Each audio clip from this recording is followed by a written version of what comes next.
saya belajar dari BINUS. Karena BINUS kampus yang punya segala macam keunikan ya, terutama orang mengenalnya soal teknologi.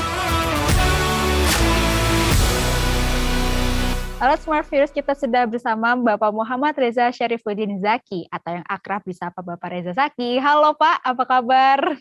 Halo Mbak Viana, alhamdulillah baik. Mbak gimana kabarnya, sehat? Alhamdulillah sehat, baik juga. Nah ini kan kita udah akhirnya bisa ngobrol lagi nih ya sama Pak Zaki nih. Yang seperti kita ketahui bahwa Pak Zaki ini merupakan salah satu dosen BINUS University yang memiliki dedikasi tinggi di dunia pendidikan. Mungkin boleh diceritain Pak, bagaimana awalnya memulai karir sebagai dosen di BINUS University? Iya Mbak, terima kasih. Halo semuanya, Smart Viewers BINUS TV. Memang menjadi pendidik ini buat saya adalah profesi yang membuat saya bisa bertemu dengan berbagai macam opportunity yang luas. Karena cita-cita saya dulu adalah punya peran yang banyak selagi saya punya tenaga untuk melakukan itu.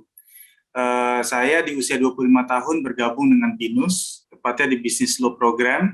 Itu kalau di luar tuh Fakultas Hukum. Dan kejadiannya nggak sengaja Mbak, jadi saya ikut satu pelatihan draft paten kekayaan intelektual di Kementerian Perindustrian RI. Lalu kemudian di jam makan siang itu salah satu narasumbernya adalah dosen bisnis law BINUS. Dan kami ngobrol, lalu kemudian saya ditawarkan untuk mengajar di sana. Karena pada saat saya masuk BINUS, pada saat itu juga saya sedang studi sebagai mahasiswa doktor ya, di Universitas Padjadjaran, Bandung.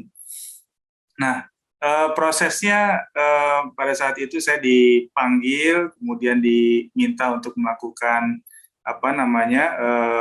simulasi mengajar dan lain sebagainya, sampai akhirnya kemudian BINUS memutuskan saya bisa bergabung sebagai dosen tetap di BINUS di usia 25 tahun. Tapi yang menarik adalah saya bukan sekedar mengajar Mbak di BINUS, tapi saya belajar dari BINUS, karena BINUS kampus yang punya segala macam keunikan ya, terutama orang mengenalnya soal teknologi. Dan dari situlah saya mulai mendapatkan banyak kesempatan yang luas sebenarnya, termasuk 1 tahun berikutnya saya dapat kepercayaan mengajar menjadi dosen tamu di Tung Hai University. Itu adalah perguruan tinggi swasta tertua dan terbesar di Taiwan, dan itu karena BINUS juga. Gitu. Oke, berarti kalau tadi saya nggak salah dengar, Pak Zaki ini sudah menjadi dosen di umur 25 tahun dan sudah sedang menjalani pendidikan sebagai doktor, betul ya Pak ya? Betul, ya. Nah, berarti kan masih di umur muda. Berarti kalau misalkan pada saat itu di umur saya nih ya Pak ya. Kira-kira apa nih yang kira-kira kok tertarik banget gitu untuk menjadi seorang pengajar atau mendedikasikan ilmunya untuk dibagikan kepada masyarakat dan juga mahasiswa gitu? Iya, saya dulu kuliah di Universitas Gadjah Mada, Mbak, di Jogja. Saya dulu banyak menghabiskan waktu sekolah saya itu di tempat-tempat yang saya sendiri melihat bagaimana realitas hidup di ibu kota pada saat itu ya. Dan saya ditempa oleh pengalaman berorganisasi, memimpin dari mulai jadi ketua OSIS, ketua senat mahasiswa, wakil presiden mahasiswa, dan lain sebagainya, sehingga kemudian saya terbiasa berbaur dengan komunitas yang banyak. Saya terbiasa untuk kemudian berbagi, sharing pengalaman dan pengetahuan. Dan akhirnya kemudian saya pikir profesi inilah yang kemudian bisa membantu saya untuk melakukan tidak hanya aktivitas mengajar, tapi community development, kemudian saya juga aktif di politik, saya juga adalah wira swasta. Jadi saya tuh dari usia SD Mbak sudah jadi tukang jualan makanan burung Mbak. Jadi saya belajar bisnis sampai akhirnya kemudian saya punya bisnis di beberapa kota, bisnis properti, kolam renang, klinik kecantikan dan sebagainya. Jadi buat saya senang. Makanya kenapa dulu ketika kuliah saya diminta untuk mengajar untuk belajar tentang hukum bisnis, tepatnya hukum perdagangan internasional. Karena memang darah bisnis itu sudah ada dari kecil.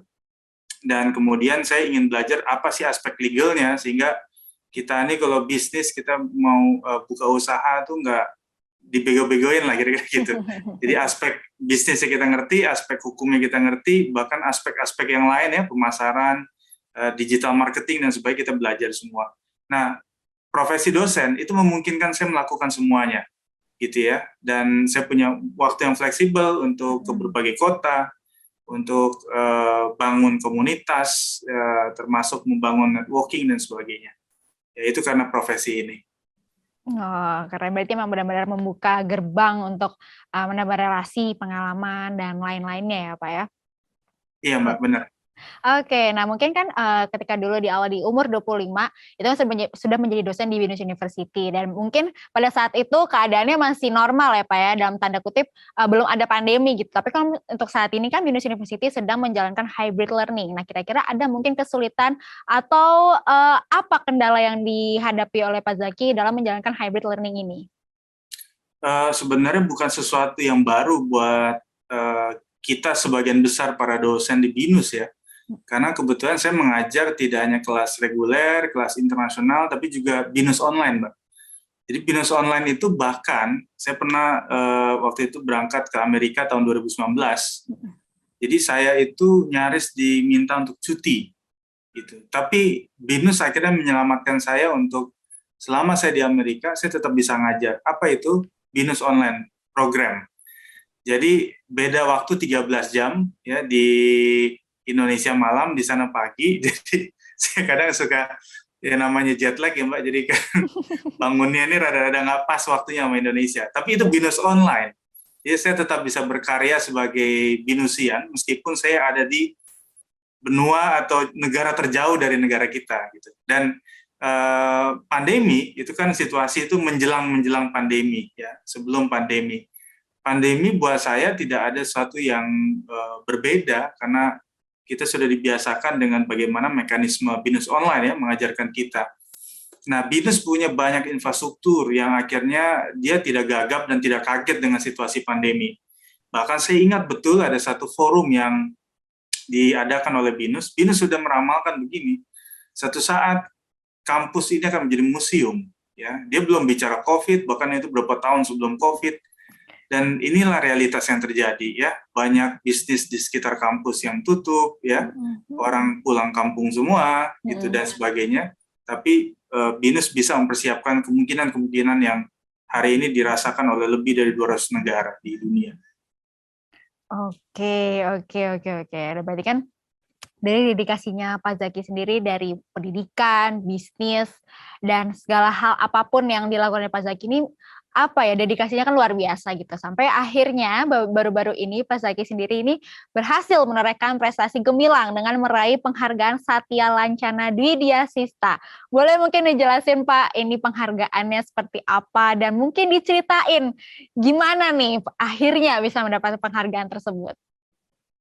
Iya Mbak, itu menjelang akhir tahun dan mungkin banyak orang lagi sibuk mikirin mau tahun baruan di mana atau misalnya lagi resah karena nonton AFF Cup kemarin Suzuki Indonesia.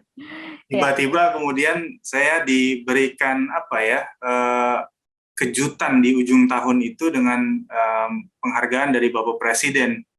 Dan memang saya selain di BINUS dipercaya, karena ini juga berkat dari BINUS ya, ada di lingkungan TNI Mbak. Saya mengajar di Sekolah Tinggi Hukum Militer juga, saya juga dekat dengan lingkungan TNI, sehingga dari berbagai pengalaman yang kemudian saya lakukan di dunia pendidikan, dari lingkungan TNI, dari BINUS, dari bagaimana saya mengupgrade mahasiswa, karena tugas saya adalah menciptakan mereka itu, meng-create mereka agar mereka punya achievement. Nah, dari proses itulah yang kemudian yang saya baca ya dari SK itu, saya dipilih mendapatkan penghargaan Satya Lancana dari Presiden Republik Indonesia. Jadi apa namanya? Buat saya ini ada soal dedikasi. Jadi pesan saya buat semua pendidik tidak hanya di BINUS, jangan pikirkan tentang rupiah. Yang perlu kita pikirkan ada tentang karya yang monumental. Karena saya itu selalu suka ketika bisa melahirkan karya monumental. Kebahagiaan saya di sana, Mbak. Kebahagiaan saya melihat orang-orang yang kemudian pernah bercengkrama dengan kita, menjadi partner kita di kelas. Mereka kemudian menjadi somebody yang mungkin dulu orang tidak memperhitungkan dia, gitu. Tapi dengan kebersamaan dengan kita, dengan tangan dingin kita, akhirnya kemudian hidupnya berubah. Dan kadang mereka nggak bisa lupakan itu. Bahkan mereka pernah beberapa kali ngirim voice note, ya pesan ke saya, suatu saat kalau saya sukses, saya nggak akan pernah melupakan Mas Zaki. Itu message sebenarnya, message, dan nggak bisa mendapatkan itu bagi semua orang yang cuma menjalankan profesi ini dengan biasa-biasa saja, dengan mediocre, dengan orientasi yang sangat apa ya, yang sangat tidak otentik gitu ya, sebagaimana seharusnya kita kalau pesan Pak Rektor tidak sekedar mengajar tapi juga mendidik. Ini menurut saya sih satu kado yang saya dapatkan di ujung tahun, karena memang banyak pihak sih yang menemani saya sampai di titik itu. Luar biasa, akhir tahun mendapatkan kado yang lumayan, bukan lumayan, sangat manis gitu ya, sangat berharga gitu atas dedikasinya mendapatkan suatu penghargaan yang diberikan dari Bapak Presiden Republik Indonesia, Bapak Jokowi. Nah mungkin boleh diceritain juga atau sepengetahuannya Pak Zaki sendiri, kira-kira apa sih mungkin syarat yang diperlukan untuk mendapatkan penghargaan atau tanda kehormatan tersebut? Iya, nanti dari kementerian akan menilai bagaimana kemudian dedikasi yang dilakukan, ya, berapa lama dia mendedikasikan diri di kampus, bagaimana kemudian achievement yang dia raih, gitu ya. Jadi untuk sampai di satu etape ya di dalam dunia pendidikan itu memang di situasi sekarang tidak mudah, Mbak Fiana. Jadi banyak hal yang kemudian harus kita report ya, harus kita kumpulkan. Seringkali kita itu lalai dalam urusan administrasi. Seringkali kita tidak multitasking dalam mengerjakan semua hal. Padahal ya dosen itu dia dituntut ya, kalau boleh dibilang tuh 24 jam itu kurang kayaknya. Hari weekendnya pun dipakai untuk banyak hal, ya entah rapat, untuk apa gitu ya, riset dan sebagainya. Sehingga kalau dia tidak bisa mensinergikan catur dharma, pendidikan, pengabdian, penelitian, dan pengembangan diri, maka agak sulit ya untuk sampai di titik itu. Saya ingat juga, Mbak, ketika saya pulang dari Amerika Serikat, saya tidak di BINUS itu cukup lama waktu itu. Tapi yang saya kaget, baru sampai Indonesia, tidak lama saya mendapatkan penghargaan dari Pak Rektor. Nah itu saya juga bingung sudah tiba-tiba saya dapat penghargaan dari Pak Rektor. Jadi buat saya tadi itu memang kita harus punya kemampuan multitasking tadi, karena ini yang kemudian dituntut ya dalam era sekarang dan ke depan, agar kemudian berbagai macam hal itu harus kita kuasai. Karena kalau kita tidak berani untuk belajar hal-hal baru, maka siap-siap kita tersingkir dengan perkembangan AR dan sebagainya, metaverse yang mungkin ke depan juga akan lebih mendisrupsi ya. Kalau hari ini sudah terdisrupsi, metaverse 10-15 tahun ke depan itu akan jauh lebih menakutkan menurut saya, kalau kita tidak siap dan tidak haus untuk belajar tentang sesuatu yang baru, menurut saya gitu. Baik, nah mungkin apakah semua PNS atau pengajar di Indonesia pasti akan mendapatkan penghargaan Satya Lancana, Pak? Ada potensi sebenarnya, Mbak. Sejauh tadi yang saya katakan ya, poin-poin itu bisa terpenuhi, dan tidak menutup kemungkinan untuk kemudian teman-teman bisa mendapatkan penghargaan yang sama, Satya Lancana, karena toh juga nanti akan dinilai oleh kementerian ya, agar kemudian kita masuk kualifikasi atau tidak menurut mereka.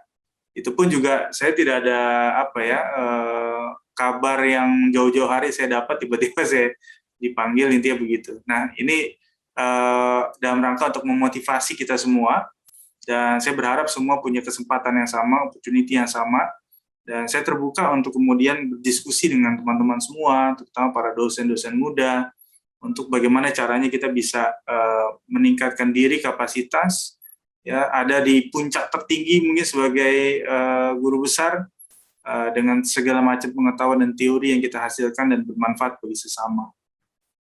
Oke, berarti kan sudah bekerja dari hati, dedikasi, akhirnya mendapatkan berbagai penghargaan gitu ya. Berarti kan membuktikan bahwa Pak Zaki ini telah berkarir di bidang industri pendidikan dalam waktu yang cukup lama gitu. Nah mungkin apa aja mungkin tantangan yang dihadapi Pak Zaki selama berkarir di industri pendidikan?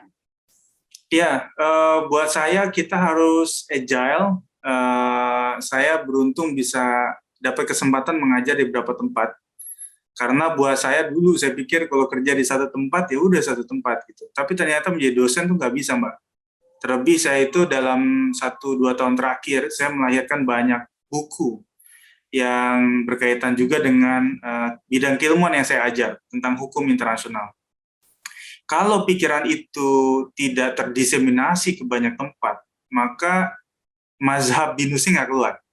Biar orang tahu bahwa ini adalah akademisi binus yang mengeluarkan, bahwa ini pikiran otentik dosen binus, sehingga kemudian gaung binus itu bukan sekedar di bidang pemasarannya, tetapi pikiran-pikiran para dosennya itu dipakai di seluruh kampus di Indonesia. Itu harapan saya.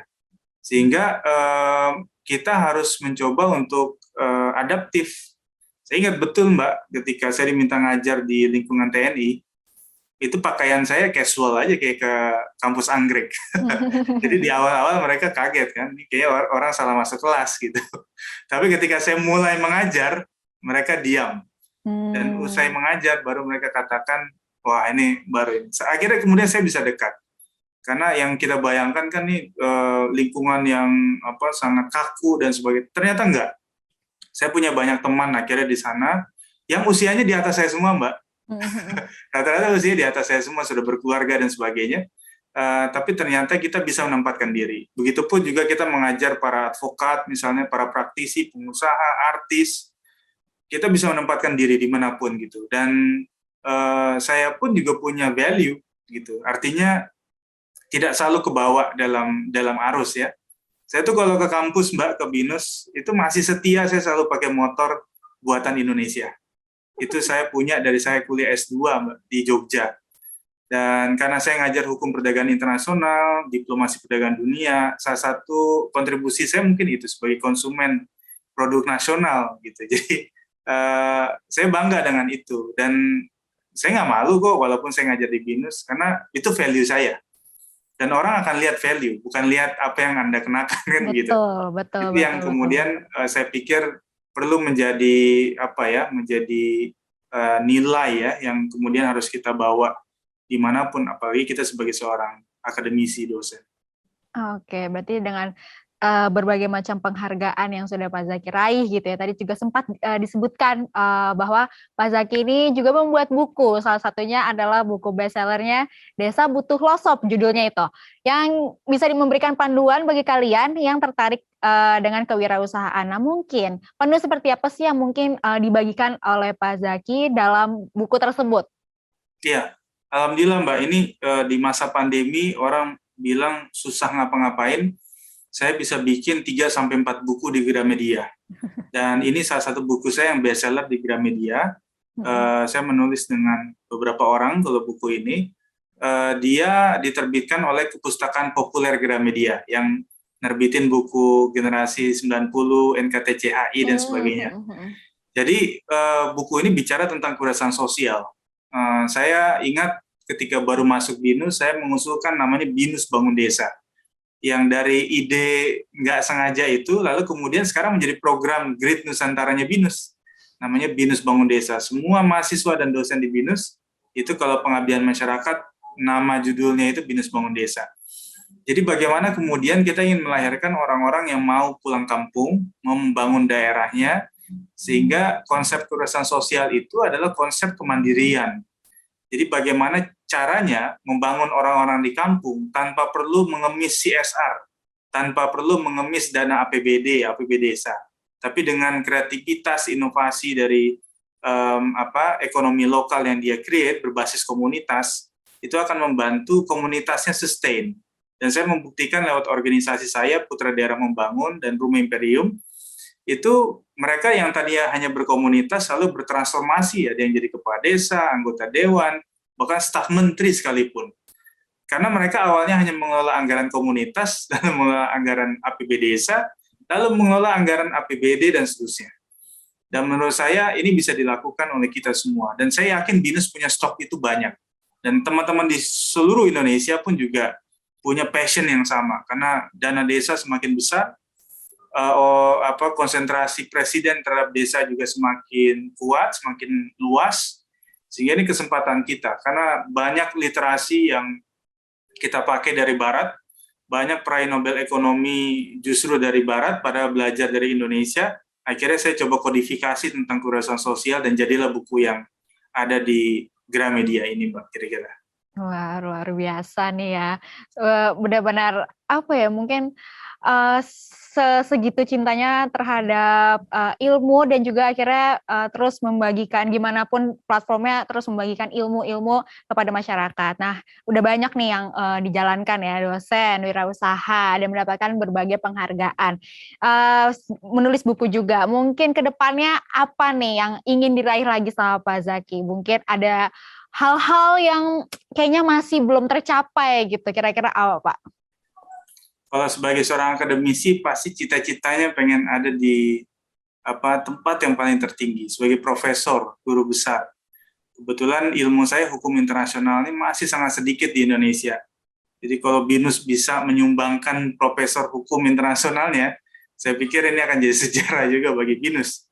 Dan saya berusaha untuk itu, mudah-mudahan saya dikasih umur yang panjang sampai di situ, mudah-mudahan di usia muda juga bisa sampai di titik itu, sehingga kemudian negara bisa memanfaatkan saya dalam waktu yang lama, jangan sampai nanti keburu pensiun, baru negara bisa memanfaatkan ya, hanya beberapa tahun saja. Jadi itu salah satu hal yang mungkin semua akademisi punya mimpi yang relatif sama.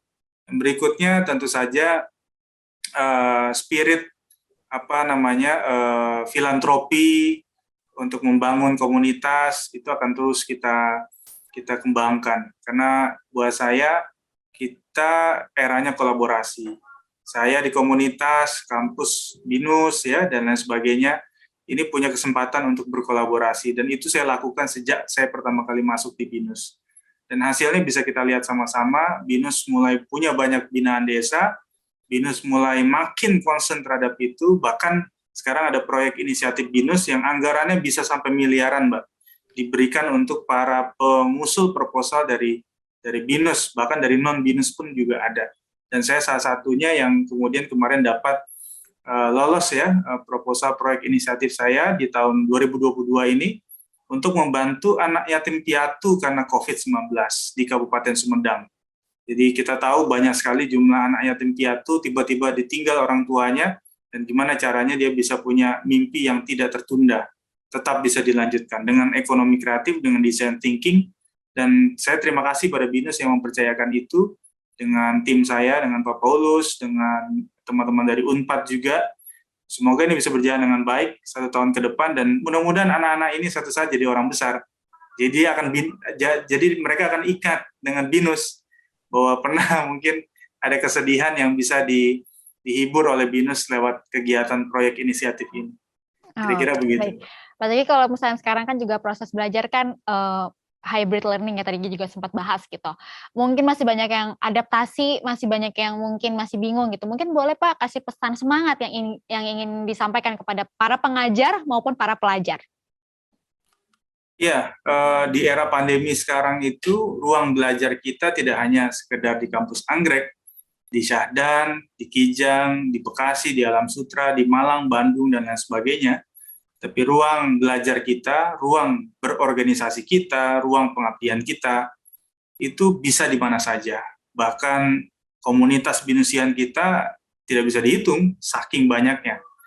Sehingga menurut saya inilah cara kita untuk bisa beradaptasi dengan situasi dan mempersiapkan inovasi untuk cara belajar baru di masa depan. Karena menurut saya kalau ini bisa kita lakukan dan angkatan binusian COVID bisa memberikan pembuktian bahwa mereka akan jauh lebih berprestasi dibandingkan dengan angkatan di situasi normal, maka saya pikir ini akan membuat percaya diri binusian untuk menatap sistem belajar yang futuristik dan modern masa depan. Saya pikir itu, Mbak Fian.